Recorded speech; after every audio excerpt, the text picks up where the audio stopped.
On to the Dirty Birdie build video. In preparing the airplane for the build, we used a covering iron and heat gun to tighten up the covering on the wings. Now that we have that completed, on to the wing assembly. The servos that we have selected are the Futaba S3004s, as you see here. The servo's been powered up and the servo arm is facing the outboard side of the wing.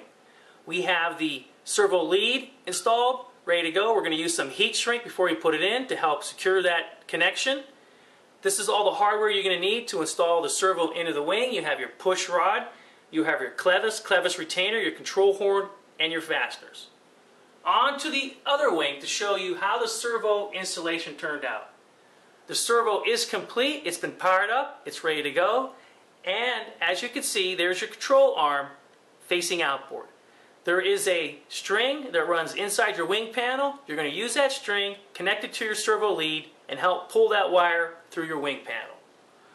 The next item that we have to do is on the other wing. We have to get this servo installed, which we're going to do. And then we're going to go ahead and join the wings. This is your wing joiner. There's 3 wing joiners here. The aluminum piece is in the center, just as you see here. That's how you want to assemble them. You want to sand them lightly, epoxy them, and then epoxy those into the wings. So we're going to show you that next. But next up, we're going to get that servo installed in the other wing, and we're going to join these wings. The 3 sections of the wing joiner have been epoxied. You will notice that the wing joiner has a slight V shape or curve. You want the bottom of the curve or the V to be pointing down to the lower surface of the wing. This is your wing joiner cutout. As you see here, this is where the wing joiner is going to slide into place on both wings.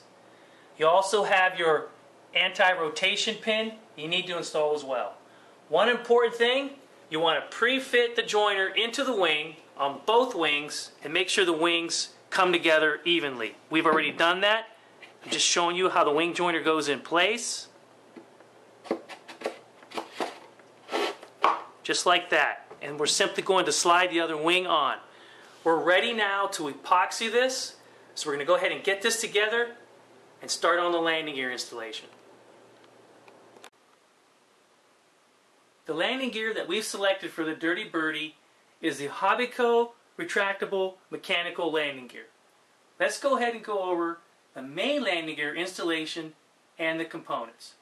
We have our control rods, our clevis retainer, our axle and hardware, our wheels, and the servo that we've selected to power the mechanical retract for the main landing gear is the Hobbico Command CS63 low profile retract servo.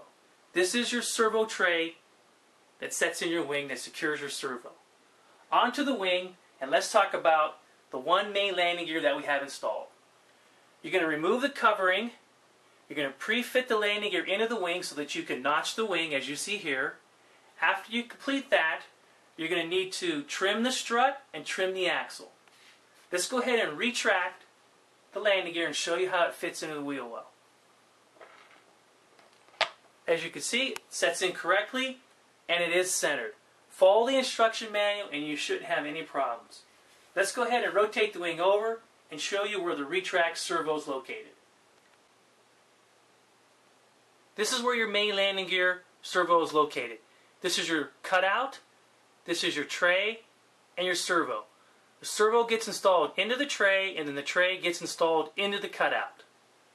Once we have the other landing gear installed into the wing, we will then install our servo into our cutout, and then we will install our control rods, and that will complete the assembly of the main landing gear installation. We have the landing gear retract servo installed. I wanted to show you what it looked like once it was installed. Now that we've completed the main landing gear installation, we're going to go ahead on to the next section of the build. We have the wing installed on the fuselage so that we can locate where our belly pans go. This is the forward belly pan. What you're going to need to do is remove the covering on the wing so that you can secure the belly pan to the wing. Same thing for the aft belly pan. Just remove the covering on the wing and secure the aft belly pan to the wing. On to the tail. We have the horizontal stabilizer tubes installed and in place. The longer tube is in the aft position on the fuselage. simply slide the horizontal stabilizer on the tubes up against the fuselage. Again, you're going to apply your epoxy to secure that horizontal stabilizer to the fuselage. Let's go ahead and get that done and move on to the next section.